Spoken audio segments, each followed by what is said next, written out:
নূহ আলাইহিস সালামের কাছে এক মা এক বাচ্চাকে কোলে নিয়ে আসছে। কাকে?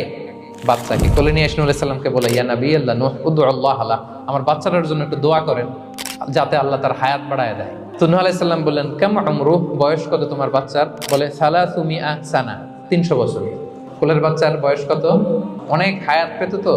তো উনি বলতেছে, তুমি 300 বছর তোমার বাচ্চার হায়াত, মানে এখন বয়স, তুমি আরো হায়াতের দোয়া চাইতেছো। তুমি কি জানো আখিরি জামানায় এমন এক জাতি আসবে যারা 60 থেকে 70-এর মধ্যে সব মরে শেষ।